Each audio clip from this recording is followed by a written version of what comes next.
everybody.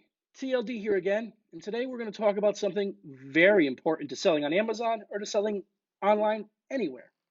It's called the buy box, and we're going to talk about what it is, why it's important, and how to get it. For Amazon, this is what everyone wants, it's what everyone needs, it is the holy grail. So let's get into it.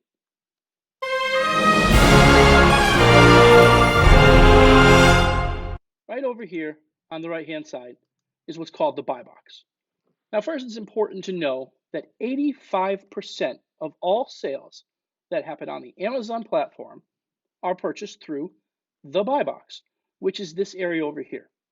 This area over here is where a customer will see the price of the item and generally decide to make the purchase or not. So as a customer, they see that this item is $11.99. A lot of times, they're not looking at this information over here, which is where does it ship from, who sells it. Most customers assume that everything they buy on Amazon is coming from Amazon themselves as a seller. While we know that this isn't true, the customer doesn't know and they don't really necessarily need to know. So they already decided, this looks good, I want to buy this product, and they just really go to buy now. And that's how most sales are converted. Now, the buy box seller is in this buy box right now by a variety of metrics. Certain things get him in this buy box. Most important, obviously, is price. Lowest price has the better chance to get in there. But you also have to take into account your fulfillment method. Are you FBA, which is fulfilled by Amazon, or are you FBM, which is fulfilled by merchant? That's when you ship the items yourself out of your own facility. It's also important to know whether the item is in stock or back ordered for a seller. Now, for FBA, a back order is when you send your items into a fulfillment center and they're there, checked in, and available for sale, but they're transferring between the Amazon warehouses and they're not quite ready for 2-day shipping. So while you still show up on the listing, it's going to be much harder for you to get the buy box on a back order than someone that was fully in stock. So what do we have? We have price, we have fulfillment method versus FBA or FBM. We have your in stock, whether you're in stock or out of stock. And then it also takes into account your overall in stock rate. So in 30 days, are you in stock all of these 30? Are you out of stock half of the time? Are you out of the stock 3/4 of the time? Those metrics play a part in whether you get the buy box. Now, they're not the biggest part, but they do have something to do with it. But it's those metrics, and then there's a few that go underneath it. All right, so those are the important ones. And then underneath it, you're going to see things like your seller rating and your defect rate. While those are important in the decision for making the buy box, it's not the end all be all. Now, Amazon doesn't really deliver any information to any of us why or how or when they give the buy box out. This is just from the best knowledge that we have. So take it for what it is. That's kind of how we interpret it. That's how I believe most of the experts interpret it. So now that we know how you get it, let's talk about what else is going on over here, right? So you have the buy box seller, which is right here, right? And then you have another thing. It says there's 18 more offers here from $11.99, and some of them have Prime free 1 day. This box over here, this is what's called the side box. And you're going to see secondary sellers that are qualified for the buy box, but not in the buy box at this moment. They might be sharing it, or maybe their price isn't quite eligible to get to the buy box yet. So these are what Amazon considers to be the next most competitive sellers that will benefit the customer. Don't forget, Amazon is a very customer-centric company, and customers all want the same thing. They want low prices, but they want fast shipping. So Amazon will heavily prioritize this buy box based on price, like we just talked about, and shipping method, which we also talked about. but it's important to know that the in-stock rate that you're in, that whether your product is in stock right now or back ordered, plays a huge part on whether you're going to get the buy box. So because 85% of the sales that are generated on this massive platform come from the buy box, that's what everyone wants. That's how you're getting your sales. Now let's click into this box here.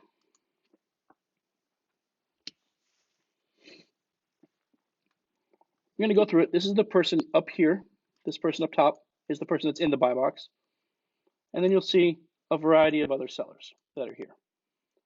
Now you can tell that this over here, this person, ships from themselves, sold by themselves. So this is how we know that this is an FBM seller, a fulfilled by merchant seller, that they are fulfilling this themselves. So with that information, we know that it's going to be much more difficult for them to get the buy box over any FBA offer. So generally, when you're looking at a listing and you're trying to decide where can this price live, where can I be, just understand that you can compete differently with an FBM seller than you can with an FBA seller. If your fulfillment method is FBA, you're going to be able to be at a higher price a lot of times than the lowest merchant offer, because Amazon is so customer centric and they put so much emphasis on shipping. So then you'll go down and you can see more sellers. You can see that they're all these are all FBA sellers, and you can see that by this Prime badge. Now you'll see some of them actually, yeah, some of these Prime offers are Prime 1 day, where they get it to you tomorrow. And then when you come back, you're going to see offers like this: free Prime delivery between May 14th and May 16th. Now today's May 12th. So we know that this item is back ordered, right? We know that this cannot get to the customer in time. So if this guy wanted to get the buy box, they would have to be very, very aggressively priced, substantially under this current buy box price to be eligible for it. Now this is where it comes into what everyone refers to as price tanking. Price tanking is when you get onto a listing and you sell something, the price is good, and then all of a sudden it takes a nosedive and it just goes down. A lot of people don't know this, and a lot of people will try to compete for the buy box when they really shouldn't be. Remember, the whole goal of this isn't to sell stuff as quickly as possible. It's not to sell as much as you possibly can. It's to make as much money as you can. So if people knew to compete for the buy box only when they were most eligible for the buy box, it would be an easier world. However, that is not the case. But you guys know the difference. So there's a lot of repricers out there. There's a lot of different metrics you can set.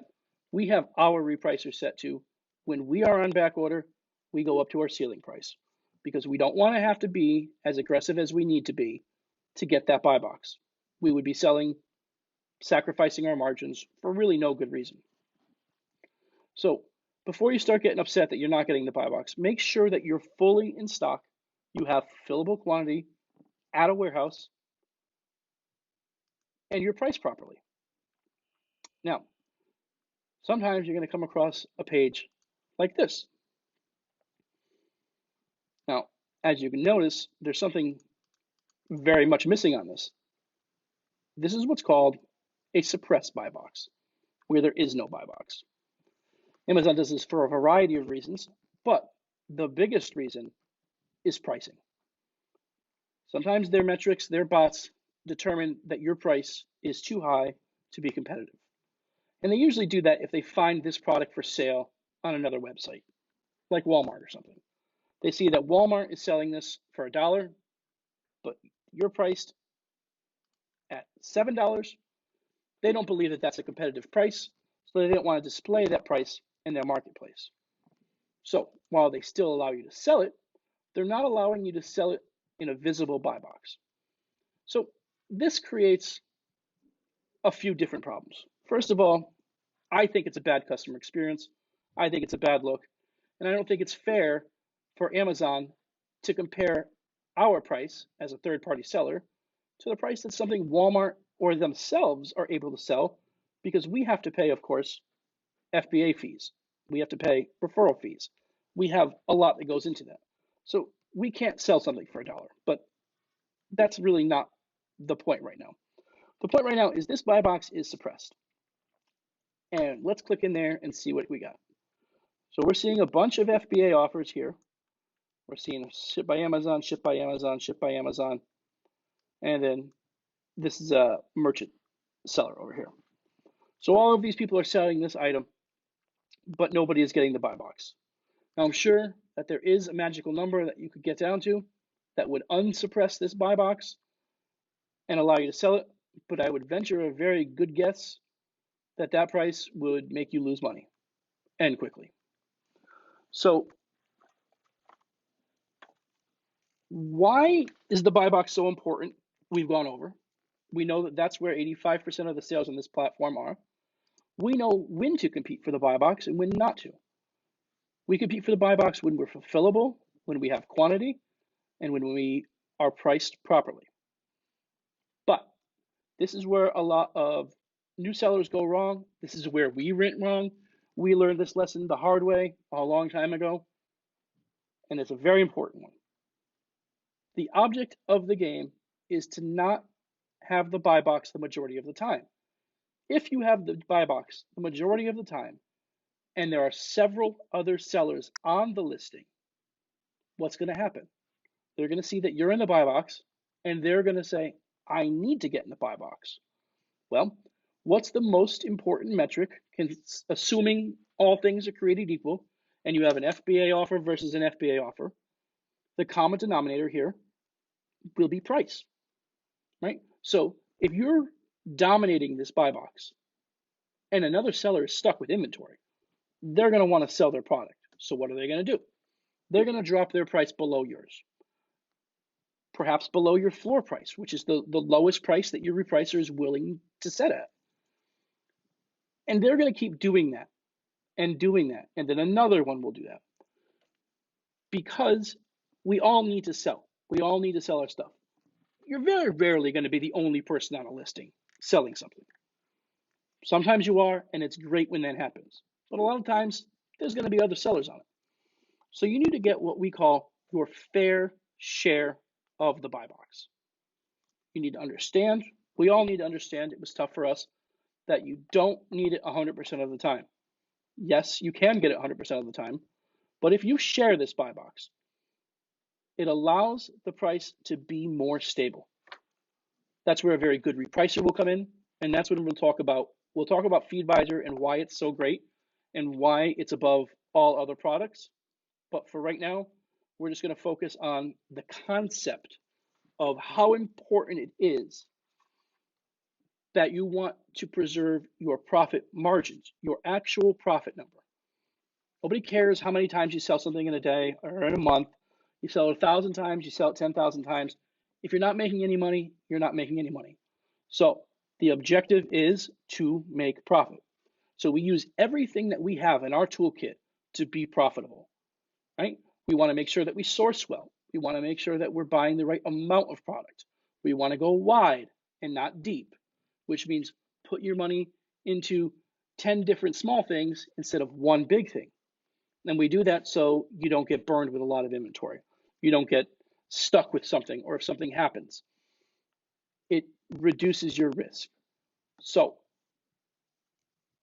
the profit number that we have at the end of the day is the end all be all. One of the things that helps that is selling for higher prices, preserving your margin. So just try to be maybe a little bit less aggressive on that repricer to say, okay, if I can get 20% of this buy box or 15% of this buy box, I'm still going to sell 5 of them a day, but I'm going to sell them for $1 more than I would have. Obviously, that's more profit for you, and that's the whole thing. So I hope this was helpful. I hope you got all the information you needed. If you have any questions, please feel free to put it down in the chat, send us a DM, send us a message, find us on Twitter. We'd be happy to help you. Thank you, guys. Hustle up.